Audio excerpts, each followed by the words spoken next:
मेरा नाम नताशा है। मैं एक लड़के से टिंडर पे मिली और बहुत जल्द हम दोनों में दोस्ती हो गई। उसका नाम एलन था। हम काफ़ी हफ्तों तक एक दूसरे से चैट पे बातें करते रहे और एक रात जब मैं काफ़ी बोर फील कर रही थी, मेरा दिल किया कि मैं उससे मिलने चली जाऊं और मैं पहली बार उससे मिलने उसके घर पहुंची। जब मैं वहां पहुंची तो हमने बाहर लॉन में काफ़ी देर बैठ के बातें की और उसके अंदाज से मुझे उसके साथ एक कनेक्शन सा फील होने लगा।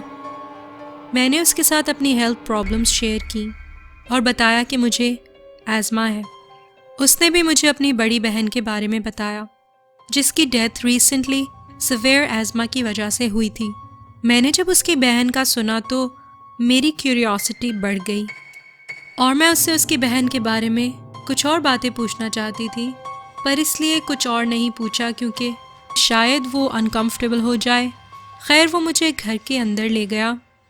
जब मैं अंदर पहुंची तो मुझे घर में से ऐसी अजीब स्मेल आ रही थी जैसे उसके घर में कहीं कोई जानवर मर के सड़ गया हो।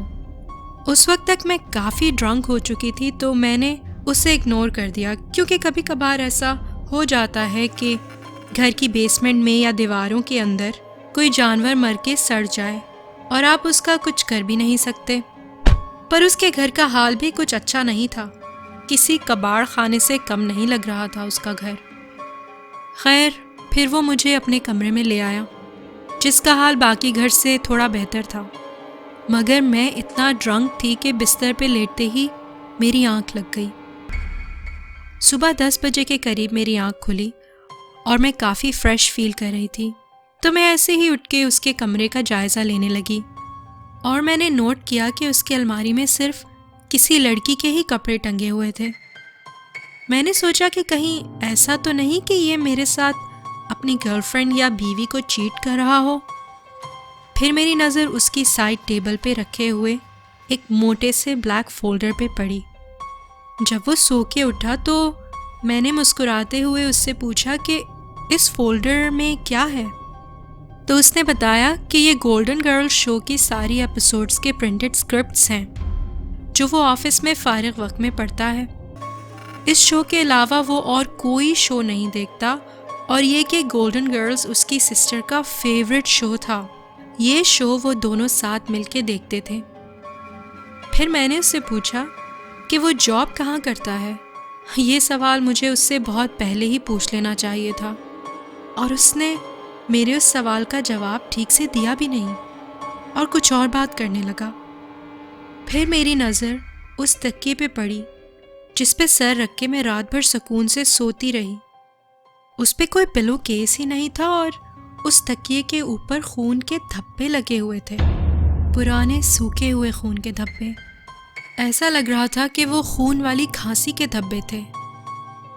तभी मेरे दिमाग में एक बात आई और मैंने बहुत ही दबे लहजे में उससे पूछा कि क्या ये उसकी बहन का कमरा था, क्योंकि अलमारी में किसी लड़की के कपड़े टंगे हुए हैं। इस पे उसने बताया कि हाँ, और ये मेरी बहन ही का बिस्तर है।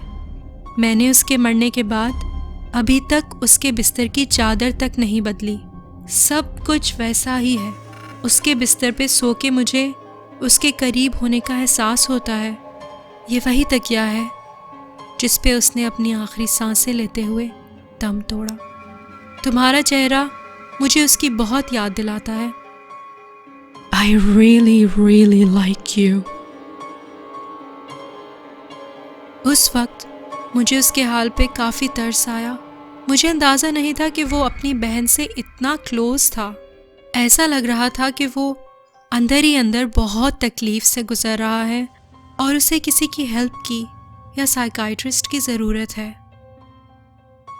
उसी लम्हे अचानक वो मेरे करीब आने लगा। मैं बहुत अनकंफर्टेबल फील कर रही थी। मैं उसकी बातों से इतना घबरा चुकी थी कि मैंने उसको एकदम से पीछे धक्का दे दिया। ऐसा करने में मेरा फ़ोन ज़मीन पे गिर गया। मैं अपना फ़ोन उठाने के लिए नीचे झुकी।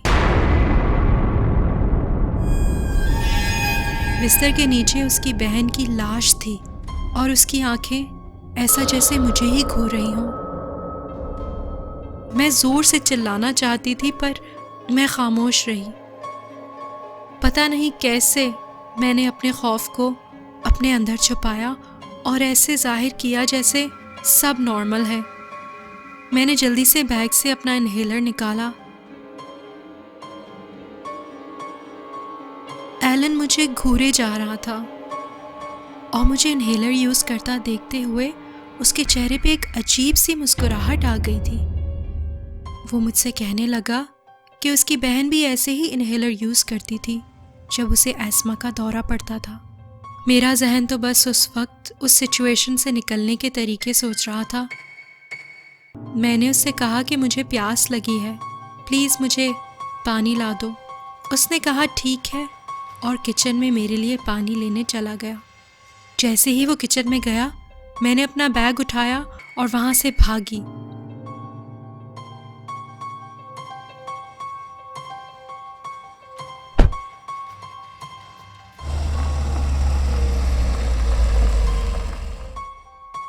मुझे अपनी गाड़ी में जाता देख वो पीछे से चिल्लाता रहा कि मैं क्यों जा रही हूँ।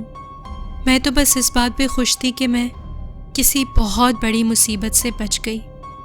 मैंने फ़ौरन पुलिस को कॉल कर दिया और सारी कहानी बताई। कुछ दिन बाद मुझे पता चला कि पुलिस ने उसे अपनी बहन की लाश घर में रखने के जुर्म में गिरफ्तार कर लिया था और थोड़े दिनों बाद उसे मेंटल हॉस्पिटल मूव कर दिया गया। उस वाक़ये को बहुत अरसा हो चुका है, पर आज तक उसकी मुर्दा बहन का चेहरा मेरी आंखों के सामने से नहीं जाता।